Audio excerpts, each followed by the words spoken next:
बढ़ेंगे। हम सब निकालेंगे याकूब की पत्री, उसका 4था अध्याय और उसकी 11 आयत से हम 17 आयत तक पढ़ लेंगे।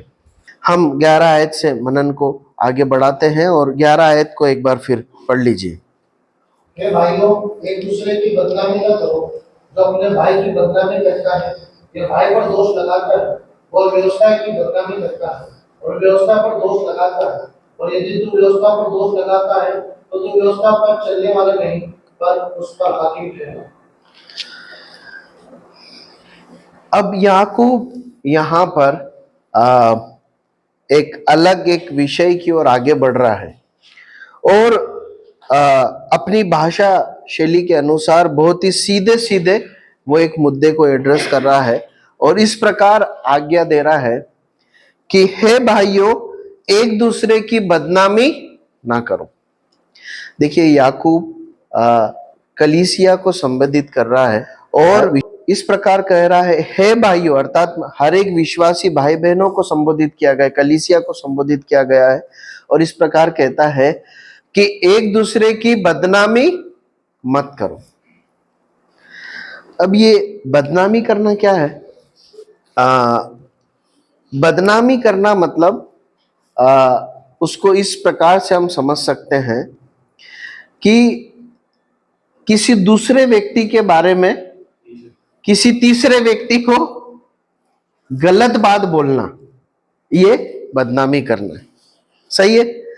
किसी दूसरे व्यक्ति के बारे में किसी तीसरे व्यक्ति को नकारात्मक बातें बोलना, उसकी बुरी बातें बोलना, उसके बारे में बुरा बोलना या उसे बुरा ठहराना बदनामी करना है।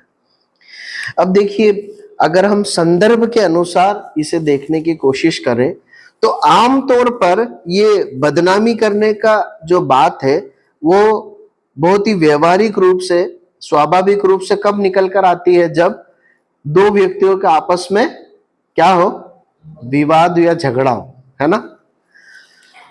साधारणतः एक व्यक्ति बदनामी नहीं करता। आमतौर पर ज्यादातर ये कब निकलने में आता है, ये बदनामी करने वाली बात कब सामने आती है? जब दो लोगों में, दो भाइयों में, दो बहनों में किसी बात को लेकर असहमति, बैर, विवाद या झगड़ा है। तब क्या होता है? आमतौर पर ऐसा देखने में आता है कि एक व्यक्ति उस दूसरे व्यक्ति के बारे में तीसरे व्यक्ति को बोलता है। क्या बोलता है? कि वो तो ऐसा है, वो तो ऐसी है, उसने ऐसा किया, उसने वैसा किया, और सारी बातें नकारात्मक होती। याकूब कहता है इस प्रकार से बदनामी करना गलत बात है, बुरी बात है, ऐसा नहीं होना चाहिए।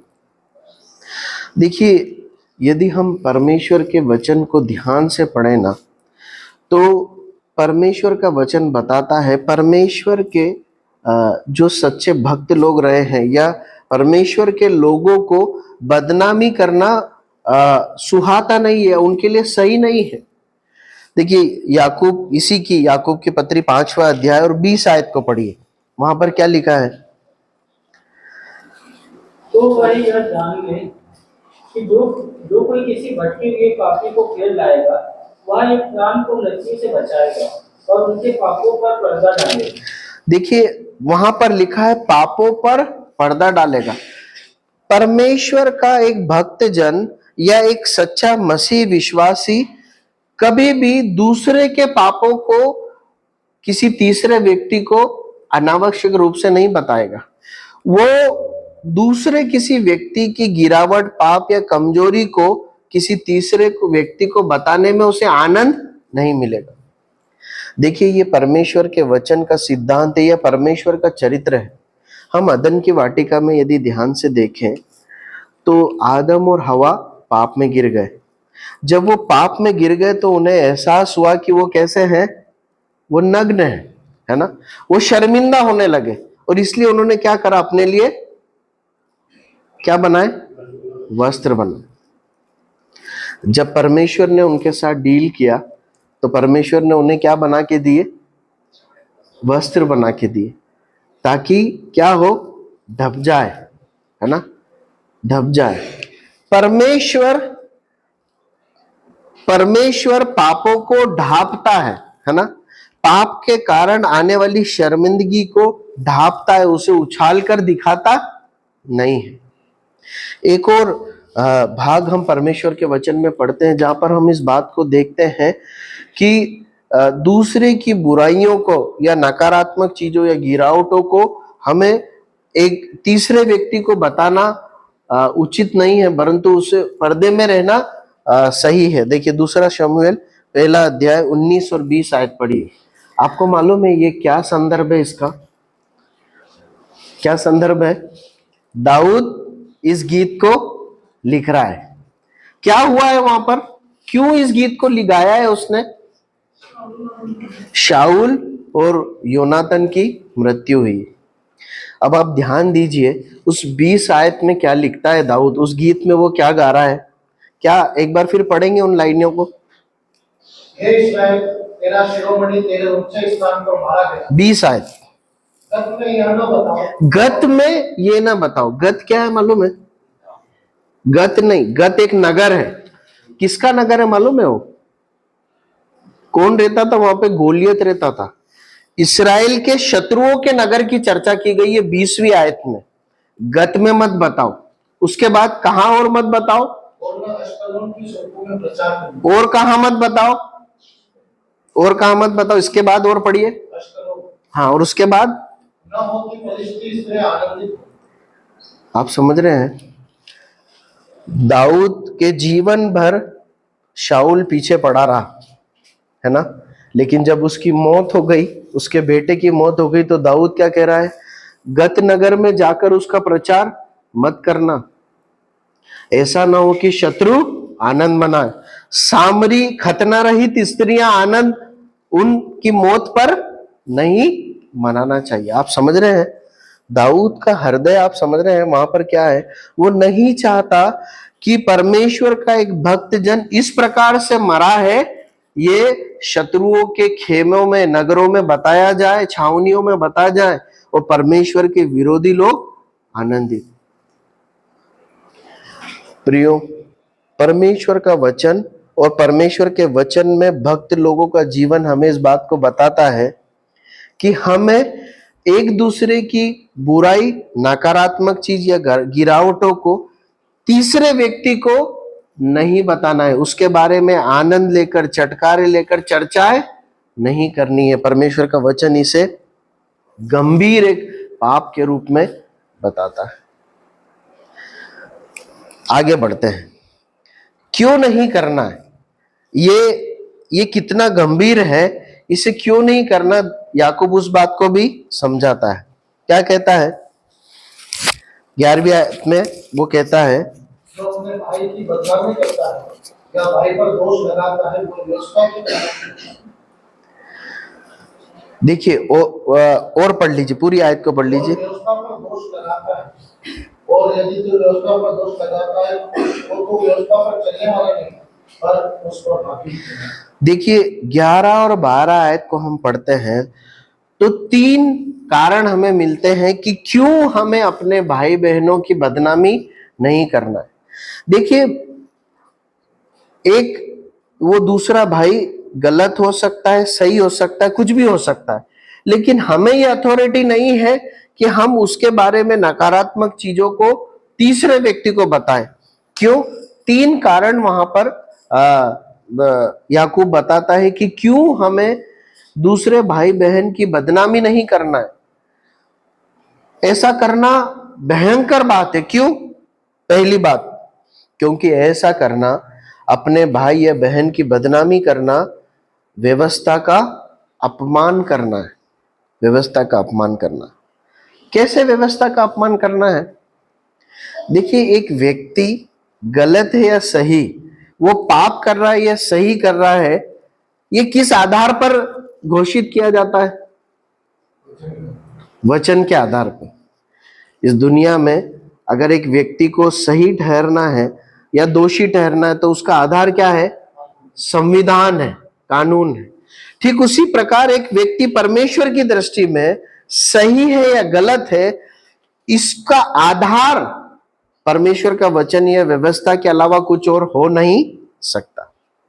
इसका मतलब जब एक व्यक्ति किसी दूसरे व्यक्ति को तीसरे व्यक्ति के सामने बुरा या गलत बता रहा है, मतलब वो संविधान की जगह ले रहा है। याकूब यहां पर जो बात कहना चाह रहा है वो ये है कि यदि तुम अपने भाई या बहन की बदनामी करते हो ना किसी तीसरे व्यक्ति के सामने, इसका मतलब तुम व्यवस्था की जगह पर अपने आप को रख रहे हो, वरन व्यवस्था से ऊपर रख रहे हो, क्योंकि तुम अपने आप से उसको क्या बता रहे हो कि ये तो बुरा है, ये तो ऐसा है, इसने ऐसा किया है, इसने ये बुराई की है। अपने भाई बहन की बदनामी करना, उसकी बुराइयों को तीसरे व्यक्ति को बताना, व्यवस्था या वचन का अपमान करना, अपमान करना है, उसका अनादर करना, अपने आप को वचन से ऊपर करके दिखाना है। उसके बाद 12वीं आयत पढ़िए। व्यवस्था देने वाला और हाकिम तो एक ही है, जो बचाने और नाश करने में समर्थ है, परंतु कौन है जो अपने पड़ोसी पर दोष लगाता है? देखिए, दूसरी बात बदनामी नहीं करना, और ये बहुत गंभीर है। जब एक व्यक्ति किसी दूसरे व्यक्ति की तीसरे व्यक्ति के सामने बुराई करता है, मतलब वो परमेश्वर का अपमान कर रहा है, परमेश्वर की जगह पर अपने आप को रख रहा है। ये इतना गंभीर पाप है। वहां पर याकूब कहता है, अगर तुम ऐसा करते हो, मतलब व्यवस्था का देने वाला और हाकिम तो एक ही है, जिसे बचाने और नाश करने की सामर्थ्य है, तू कौन है जो अपने पड़ोसी पर दोष लगाता है? देखिए, व्यवस्था के आधार पर व्यवस्था को हाथ में लेकर न्याय सुनाने वाला कौन है? परमेश्वर है ना? परमेश्वर है। व्यवस्था या वचन किसने दिए हैं? परमेश्वर ने दिए। मतलब उस वचन के आधार पर सच्चा न्याय कौन कर सकता है? केवल परमेश्वर कर सकते। मतलब यदि एक विश्वासी किसी दूसरे विश्वासी के बारे में बुरी बातों को बता रहा है, ये न्याय कर रहा है कि ये ऐसा है, ये ऐसी है, इसका मतलब न केवल वो संविधान का, परमेश्वर के वचन का अनादर कर रहा है, परंतु वो परमेश्वर का भी अनादर कर रहा है, क्योंकि दोषी या निर्दोष ठहराने का अधिकार केवल परमेश्वर को है, जिसने व्यवस्था दी है। वो ही व्यवस्था हाथ में लेकर न्याय को सुना सकता है, उसके अलावा किसी को अधिकार नहीं है। बदनामी करना परमेश्वर के वचन का अनादर करना है, बदनामी करना परमेश्वर का अनादर करना है। वो हमारी अथॉरिटी के, हमारे अधिकार क्षेत्र के बाहर की बात है, हमें ऐसा नहीं करना है। और तीसरी बात, जब हम बदनामी करते हैं किसी भाई या बहन की, तो हम व्यवस्था की अनाज्ञाकारिता कर रहे हैं, हम व्यवस्था के अनुसार नहीं चल रहे, हम वचन के अनुसार नहीं चल रहे। देखिए वहां पर क्या लिखा है 11वीं आयत में, और यदि तू व्यवस्था पर दोष लगाता है तो तू व्यवस्था पर चलने वाला नहीं है ना। 11वीं आयत को एक बार फिर पढ़ता हूं मैं आपके लिए। हे भाइयों, एक दूसरे की बदनामी न करो। जो अपने भाई की बदनामी करता या भाई पर दोष लगाता है, वे व्यवस्था की बदनामी करता है और व्यवस्था पर दोष लगाता है।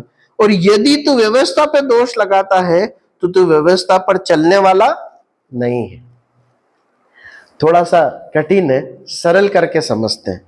जब एक विश्वासी दूसरे विश्वासी की बदनामी करता है, तो याकूब कहता है कि वो व्यवस्था पर दोष लगाने वाला है, व्यवस्था पर चलने वाला नहीं एक व्यक्ति है।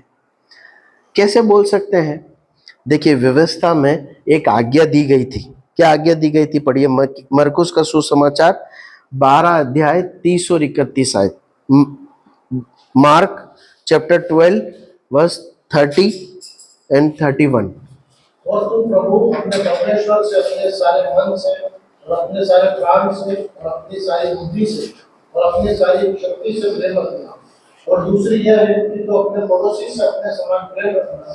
इससे बड़ी और कोई आज्ञा नहीं। देखिए, सबसे बड़ी आज्ञा कौन सी है?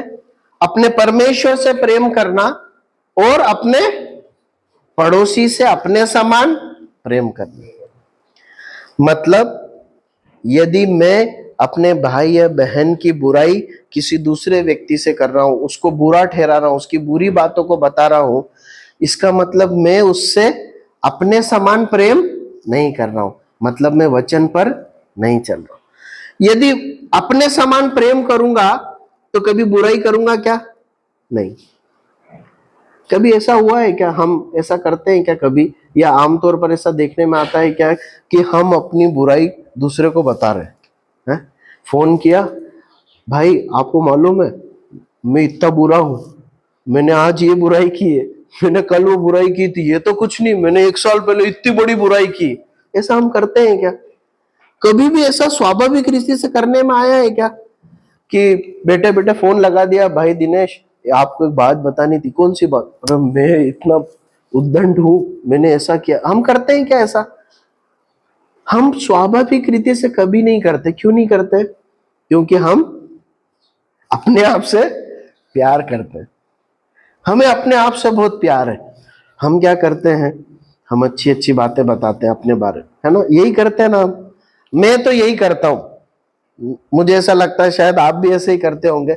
हम क्या करते हैं? हम अच्छी बातों को दूसरों को बताने पसंद करते, क्योंकि हम अपने आप से प्यार करते हैं। अगर यही सिद्धांत इस वचन के आधार पर लागू करें तो यदि हम अपने समान अपनी भाई और बहन को प्रेम करेंगे ना, तो हम क्या करेंगे? उसकी बुरी बुरी बातों को तो छुपा लेंगे, है ना, और उसकी अच्छी अच्छी बातों को ही बताएंगे।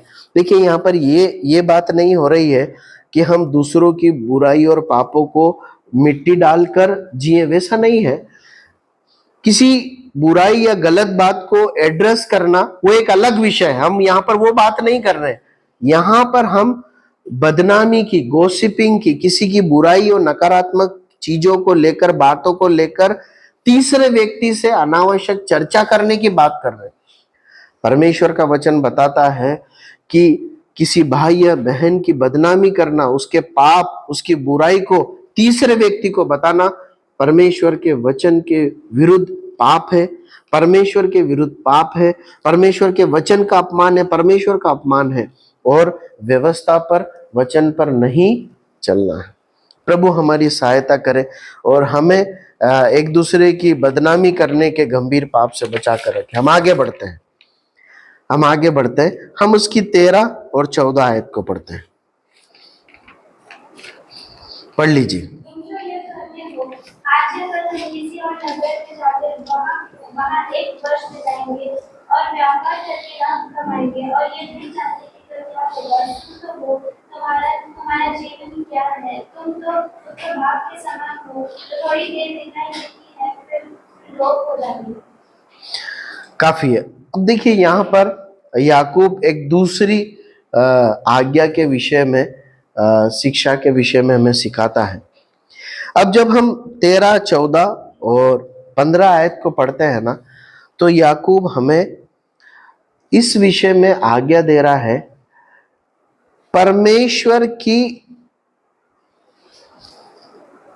इच्छा पर निर्भर हुए बगैर, परमेश्वर पर निर्भर हुए बगैर अपने भविष्य की योजना बनाना गलत एक बात है ना।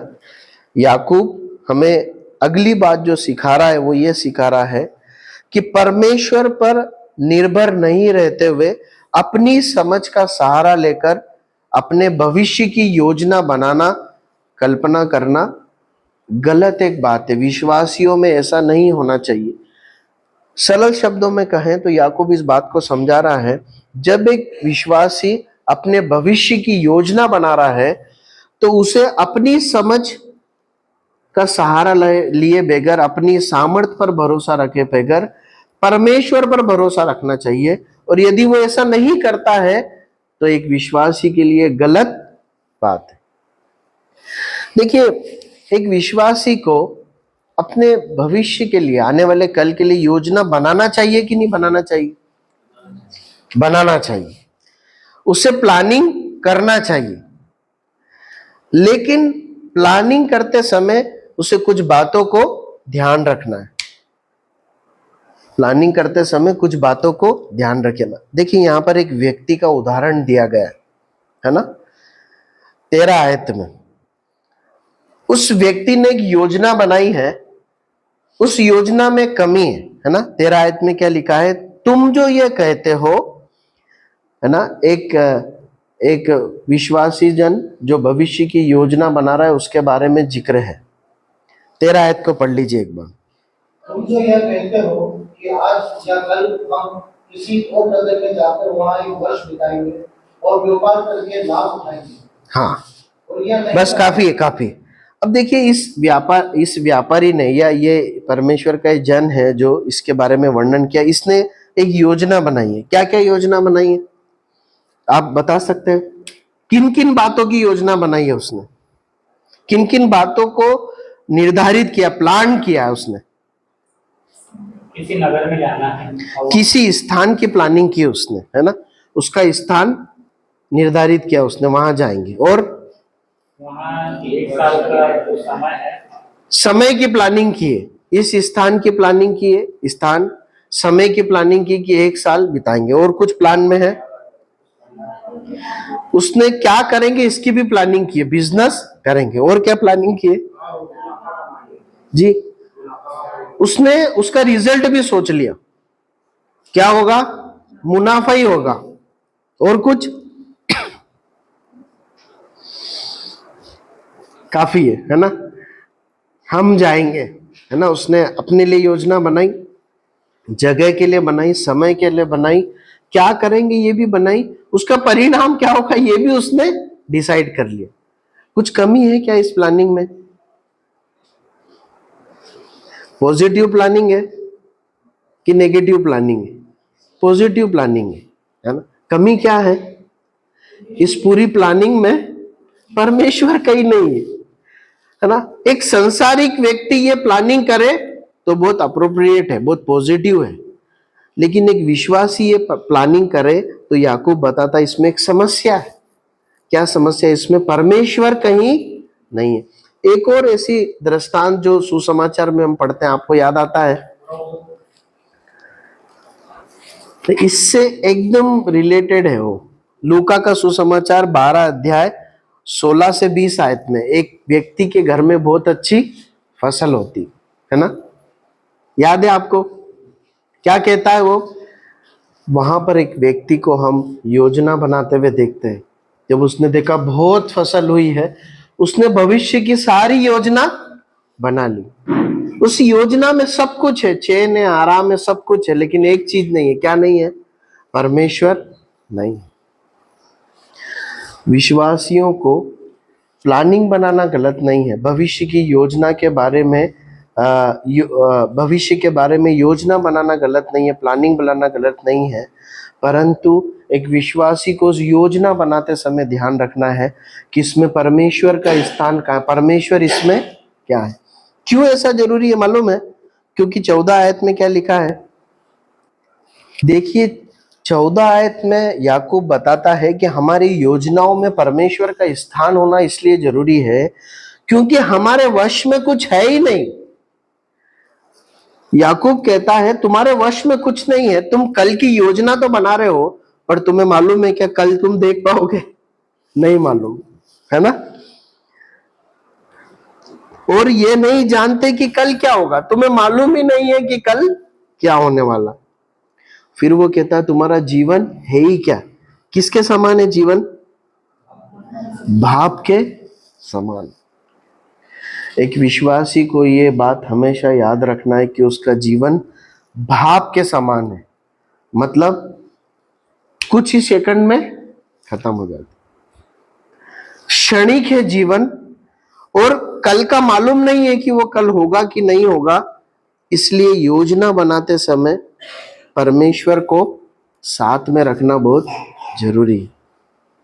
हम आगे बढ़ते हैं। 15 आयत में याकूब हमें बताता है एक विश्वासी को योजना बनाते समय किस महत्वपूर्ण बातों को ध्यान में रखना है। पढ़िए 15 आयत।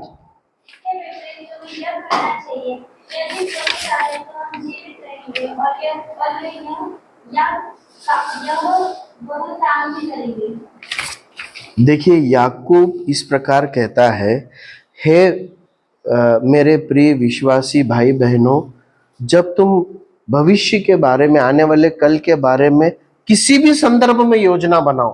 तुम्हारी योजना चाहे पढ़ाई की हो, चाहे नौकरी की हो, चाहे विवाह की हो, चाहे बिजनेस की हो, भविष्य के बारे में तुम जो भी कल्पना कर रहे हो और जो योजना बना रहे हो, उसको बनाते समय एक महत्वपूर्ण बात याद रखना, क्या? कि यदि प्रभु चाहे तो हम ऐसा करेंगे। मतलब योजना बनाते समय हमारे हृदय में ये प्रार्थना होनी चाहिए कि हे परमेश्वर, मैं अपने भविष्य के लिए, अपने परिवार, अपने बच्चों के लिए जब ये योजना बना रहा हूं, जब मैं अपनी पढ़ाई की, अपनी नौकरी की, अपनी विवाह की, अपने बिजनेस की, ये सब योजनाएं जब मैं बना रहा हूं, हे परमेश्वर पिता, मैं आपसे पूछना चाहता हूं कि आपकी इच्छा क्या है।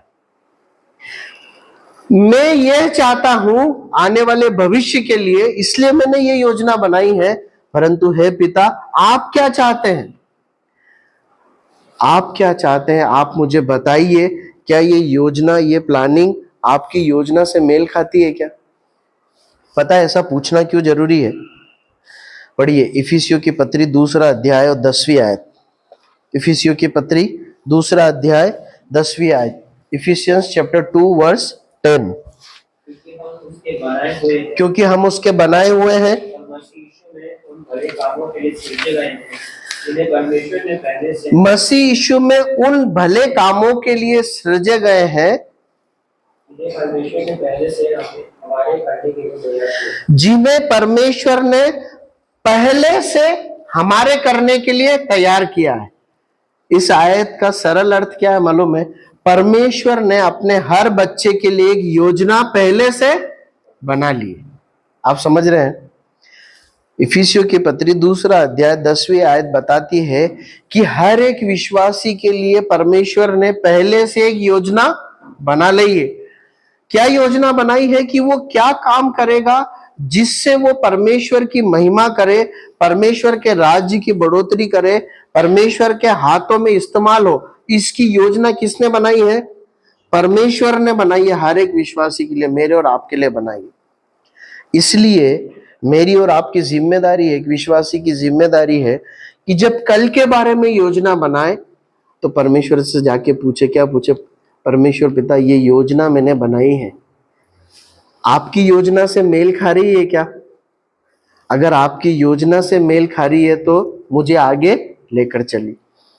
अगर आपने जो योजना मेरे लिए बनाई है अगर उससे मेल नहीं खा रही है तो फिर मुझे आपकी योजना को मेरे ऊपर प्रकट कीजिए। प्रियो, ये कभी नहीं होना चाहिए कि हम अपने कल की योजना अलग से बनाए। एक विश्वासी के लिए हो नहीं सकता। आपको मालूम है, यदि नए नियम की कलीसिया के विषय में हम पढ़ेंगे तो हम इसी प्रकार की एक सोच को परमेश्वर के भक्तों में देखते हैं। आप लिख लीजिए और एक आयत को पढ़ लीजिए। प्रेरितों के काम 18 का 21, 1 कुरिन्थियों 4 का 19, एक्स chapter 18 verse 21, 1 Corinthians chapter 4 verse 19। इसमें से कोई भी एक आयत को पढ़ लीजिए। परंतु यह कहकर तुमसे विदा हुआ कि यदि परमेश्वर चाहे तो मैं तुम्हारे पास फिर आऊंगा। यदि परमेश्वर चाहे तो मैं फिर आऊंगा। और अन्य भाग में भी हम इसी एक मनसा को पढ़ते हैं। परमेश्वर के लोग अपनी योजना को कि मैं भविष्य में आऊंगा या जाऊंगा नहीं, ये किस बात पर छोड़ते हैं? परमेश्वर की इच्छा पर छोड़ते हैं। प्रियो, हमें योजना तो बनाना है पर परमेश्वर के हाथों में रखकर अपने भविष्य की योजना बनाना है। एक और बात यहाँ पर एक आश्चर्यजनक है, केवल भविष्य की प्लानिंग में परमेश्वर को रखने की बात की गई है, उसके बाद उसके परिणाम की कुछ चर्चा नहीं की गई है ना। क्यों नहीं की गई है मालूम है? क्योंकि हमने जब इफिसियों 2 का 10 पढ़ा तो वहां पर लिखा है वो योजनाएं कैसी है? भली है ना। देखिए यिर्मयाह की पुस्तक उसका 29 अध्याय उसकी 11 आयत पढ़ी। यिर्मयाह की पुस्तक 29 अध्याय 11 आयत। यिर्मयाह चैप्टर 29 वर्स 11, जल्दी से पढ़ो। यहोवा की यह वाणी है कि जो कल्पनाएं मैं तुम्हारे विषय करता हूँ उन्हें मैं जानता हूँ, वे हानि की नहीं वरन कुशल भी है। बस काफी है। जो योजनाएं, जो कल्पनाएं मैंने तुम्हारे विषय में की है वो कैसी है? वो कुशल की है, उसमें हानि हो नहीं सकती। प्रियो, जिस नाव में प्रभु यीशु मसीह सवार है, जिस नाव की पतवार प्रभु यीशु मसीह के हाथ में, वो डूब सकती है क्या? वो डूब नहीं सकती। परेशानी आ सकती है ना? आंधी तूफान आ सकते हैं, हिचकोले खाने पड़ सकते हैं, परेशानी आ सकती, पर उसका अंतिम परिणाम क्या होगा? लाभ का होगा, हानि का नहीं होगा। इसलिए परमेश्वर के हाथों में अपनी योजनाओं को विश्वासियों को सौंपना है। प्रभु आप चलाइए, उसके बाद भलाई आंधी आए, तूफान आए, गड्ढे आए, एक बात की निश्चिंतता है कि योजना किसने बनाई है? परमेश्वर ने बनाई। अगर परमेश्वर योजना बनाएगा तो पार जरूर लगाएगा। 16 आयत को पढ़िए, 4 का 16। बाइबल बताती है, याकूब इस बात को बताता है। 16 आयत को अगर सरल शब्दों में समझे तो वो इस बात को बता रहा है कि परमेश्वर की इच्छा को, योजना को दरकिनार करके अपने आप पर भरोसा रखकर योजना बनाना घमंड करने के पाप के समान है। घमंड है वो। घमंड करना क्या है? पाप है। देखिए वो क्या कहता है, पर अब तुम अपनी डींग पर घमंड करते हो। ऊपर के संदर्भ से जुड़ा हुआ है। जो तुम्हें डींग मार रहे हो कि हम ऐसा करेंगे, वहां जाएंगे, लाभ कमाएंगे, डींग मारना है, तो वो ऐसा कहता है, तुम अपनी डींग पर घमंड करते हो। तो ऐसा सब घमंड क्या है? बुरा है। परमेश्वर की इच्छा और योजना को दरकिनार करके, नजरअंदाज करके, स्वयं पर भरोसा रखकर, स्वयं पर निर्भरता दिखाकर ये बोलना कि मैं ये कर सकता हूं, मैं ये करूंगा, ये घमंड का भयंकर पाप। आपको मालूम है ये भाषा शैली किससे मैच होती है? मैं ऐसा जाऊंगा, मैं ऐसा करूंगा, शैतान की भाषा है। पढ़िए यशायाह की पुस्तक 14 अध्याय 12, 13 और 14 आयत। यशायाह चैप्टर 14 वर्स 12 to 14। हे भोर के चमकने वाले तारे, तो चुनकर आकाश से गिर पड़ा है। तू जो जातियां तू बहा देता था, तो अब कैसे काटकर भूमि पर गिराया गया है। तू मन में कहता तो था कि मैं- तू मन में तो कहता तो था। ये शैतान के विषय में लिखा गया है ना? क्या कहता था शैतान? मन में कहता तो था कि मैं स्वर्ग पर चढ़ूंगा, मैं अपने सिंहासन को ईश्वर के तारगण से अधिक ऊंचा करूंगा और उत्तर दिशा की छोर पर सभा के पर्वत पर विराजूंगा। मैं मेघों से भी ऊंचे ऊंचे स्थानों के ऊपर चढ़ूंगा, मैं परम प्रधान के तुल्य हो जाऊंगा। बस काफी है। देखिए ये भाषा और याकूब की पत्री उसका 4 अध्याय 13 आयत, ये भाषा आपस में मैच होती। तुम जो ये कहते हो कि आज या कल हम किसी नगर में जाकर 1 वर्ष बिताएंगे, व्यापार कमाएंगे, लाभ उठाएंगे, शैतान भी उसी एक भाषा को बोल रहा है। मैं ऐसा करूंगा, मैं उतना बन जाऊंगा, मैं परमेश्वर के समतुल्य बन जाऊंगा। इस प्रकार से घमंड दिखाना अपनी सामर्थ्य पर पाप है, परमेश्वर के सम्मुख गंभीर पाप है। नीति वचन उसका 16 और 18 पढ़िए। नीति वचन 16 अध्याय उसकी 18 आयत।